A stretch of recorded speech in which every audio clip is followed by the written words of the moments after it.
to it. Let's begin.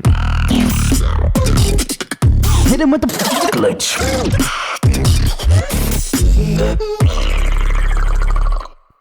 Next up, right here, also from Germany. 続いてもドイツからです。 Can I get a big round of applause? Make some noise for Antrix. Let's begin.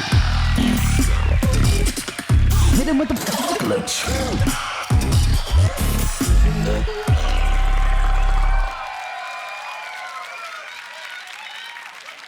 Now I'm gonna ask you, because we said this at the very beginning, you get as hype as we agreed to, so let's try this again. Make some noise for Antrix, give it up for him, come on! アントリックスのために声をお願いします。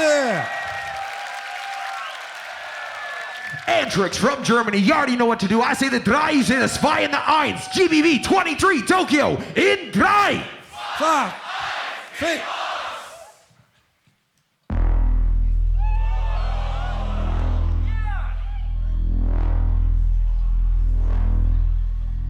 That's crazy already.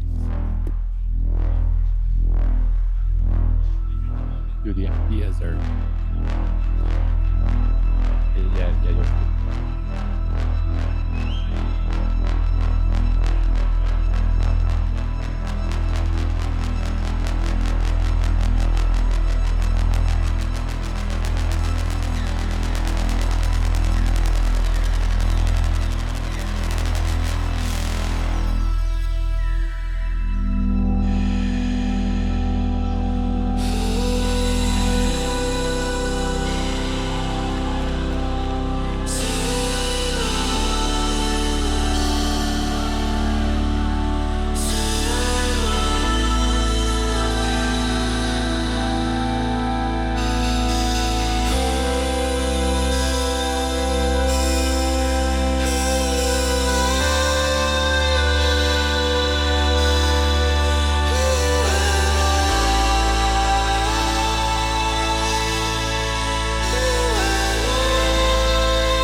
is bringing me down. I can't keep looking at the thought I've kept inside. Look in my life. Someday the things will be found that we keep haunting in the darkness when we drown. In all these souls, in all these souls, I lost my soul, my soul, my soul, my soul, my soul. I lost my soul.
Wow.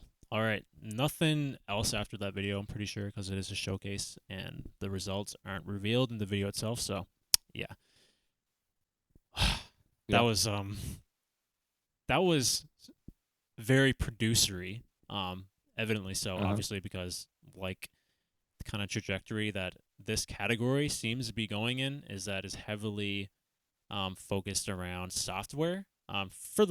For some people, not the case for everybody, but seems like people are really starting to lean in to that software side of the looping, which is very evident with Antrix. You just kind of watch it and you see a lot of his stuff just kind of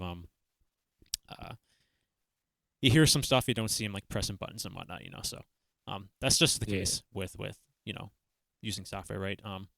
But talking about the music side of this, before watching this here, a lot of people were commenting on my videos asking me like, yo, you should watch Antrix's set on his YouTube channel, which I knew it was going to be this because it's just like a more mastered version, and they're saying it was better than what he did here. So after watching this, I'm wondering, what the fuck are you guys talking about? Because this was like super, super fucking insane. And how could what he did on his channel be better than what it was here? Because I feel like the margin of error on when you're using DAW is very, very minimal compared to when you're creating it all live on the hardware, right? So, yeah. I'll talk a little bit more about the music, but I know that Duncan here has a lot more knowledge about software, so I'll let him kind of chime in with that. Right. Yeah. I actually did watch the like I didn't think it mattered that much anyways. I watched the set that he put out on his YouTube channel, what you were talking about, because I watched it on stream anyways, like the producer showcase, right? But I didn't watch this specific video. And yeah, like there's stuff like the scratch he did in the middle. if you know what I'm talking about, like that was just really really crisp on video, and like live it didn't come out as well, but then it honestly it really doesn't diminish like how amazing this set is really, and like the singing and stuff like that would be the margin of error when it comes to DAWs. And I guess I'm not very sure if Antrix vocally sampled everything here, because like at the very start it's kind of um yeah, it's kind of unclear to me. But yeah, dude, like honestly, to me, producer category, it's all about the music. Like that's how I think it should be. And dude, like seeing these guys perform like this and showcase music at such a high level, I just yeah, I want to do the same, you know. So Yeah, it's really interesting to kind of seeing the trajectory of like the loop station scene in general. I think this is kind of inevitable, obviously, because you know doing stuff like this would give you an unfair advantage, right? In a battle scenario against people who are just using like solo devices. Um, you can say at the end of the day, it's up to the user, like the looper or the artist itself. But it comes to the point when you start introducing software, you have pre-recorded things like samples and whatnot, tracks. Obviously, that's an unfair advantage because you have everything created for you.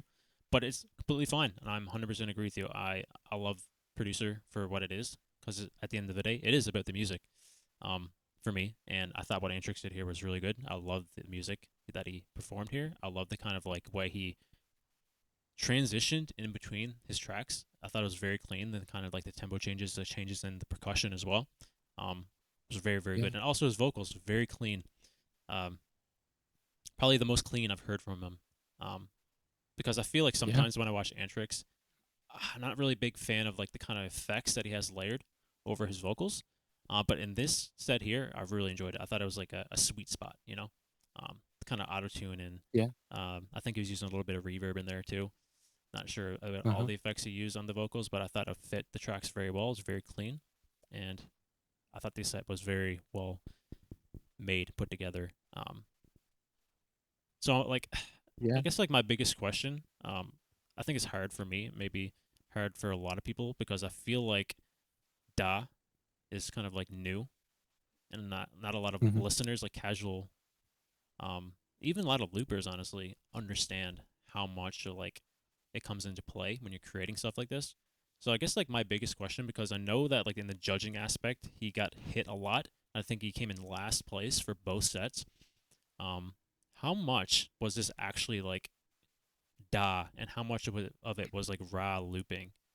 Because like when I listen to this, it's almost impossible for me to kind of know. I can only go by like visually of like what I see him doing, and it looked like visually a lot of it was created for him already through like the DA, right? Like inside the DA itself. So Right.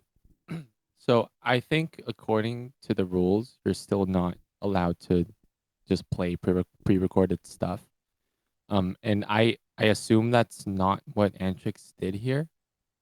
As in like I don't think like it's not the fact that he used a DAW that's made him rank last, right? Because obviously KBA ranked high as well, mhm. higher than some other competitors who didn't use a DAW at least. Um, yeah, but then like I feel like the main difference is that it's really unclear how like the Antrix didn't really show his process here, as in it could have been vocally triggered, as in he I don't know like did a kick or something, and then the sound just comes out, or it's like actually his voice and he vocally sampled it. It's not clear. I didn't really see him like sing a note like KBA does for all the sets. Like for KBA, I mean, sorry, we'll see later today, right? Or like you'll see later today, Newfie. Like the sampling process that KBA does is way clearer. Um, but yeah, like that's how I would talk about it. I'm not sure what the judges were really thinking about, or like what the main reason they put Antrix so low, but it has to be some technical thing like this because as we see, the music is really, really amazing. So yeah, but then even for me, like me myself, who like I've been using a DAW for a while, I've talked to people, I know how people kind of do sets like these. Um, yeah, I'm also a little confused about how Antrix did all this, but one really important distinction is that um, nothing is supposed to be pre-recorded, and I assume Antrix didn't pre-record. I assume he's just not playing stuff. But then the main difference is it's not really looping, but it's like sequencing when it comes to DAW, because you're just sampling, and then after sampling you can literally just let it play. Like if that makes sense. But then if you didn't sample, like there would just be no audio, right? So everything, all the sounds are still coming live, but then you don't have to press any buttons to control it, if that makes sense. Yeah, hope that clears things up. Yeah. I guess. I think like for Yeah. me, it's just like with time, and I think especially for me, I'm more of like a visual learner. So I think like if I tried to use this stuff myself, I'd understand it more. But yeah, at the end of the day, man, it is just about music for me too, and it happened the way it happened. I'm sure he probably talked about it at some point, maybe on video, maybe not. I don't know. But yeah, just judging by the music, that definitely doesn't feel like it's last place. But yeah, it is what it is. We still have four Yeah. more to go through, so who knows? I think, in my opinion, right now, I do have him above Freedon. I just enjoyed Yeah.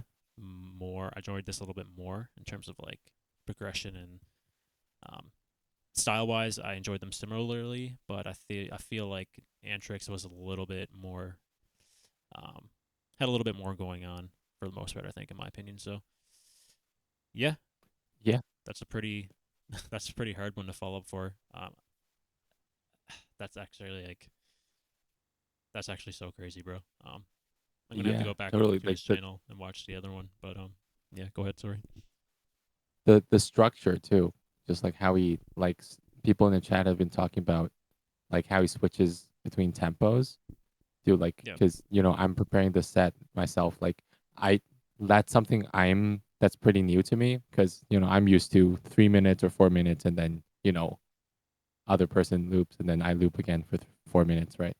Um, so like transitioning between songs or ideas or tempos, like all that. That's something that's really important for like showcases specifically, and I'm really glad that there's this category that lets beatboxers slash loopers slash producers now, right, to practice that, because that's a really important skill. Like, just like how can you captivate your audience for a longer period of time, you know? Oh yeah, for sure. All right, so that's pretty much it for that video, guys. Yeah, Andrix absolutely smashed it. He's definitely somebody to look out for. Right now, I have him in my top 3 for the producer category for 2024. So potentially, we may see him again next year. Who knows? I haven't seen them all, and I'm not a judge, so we'll have to wait and find out for the official results. But yeah, if you guys enjoyed this video, links in the description to the original video. Go check it out. Go check out Swiss Beatbox as well. Links in the description to their channel. Go leave them a sub if you want to follow the rest of this category. This is only round 1. They'll be releasing round 2, I'd imagine, right after, right after these videos are done, I guess. And I think they are done, so very shortly. But yeah, if you want to support me, though, leave a like on this video. You can sub to my channel. Check out my Discord channel as well. Links in the description to that. And Duncan. And if you want to support me, you can subscribe to my YouTube channel or follow me on Instagram under the name Duncan Loops. All right, and other than that, we'll see you in the next Beatbox Reaction video.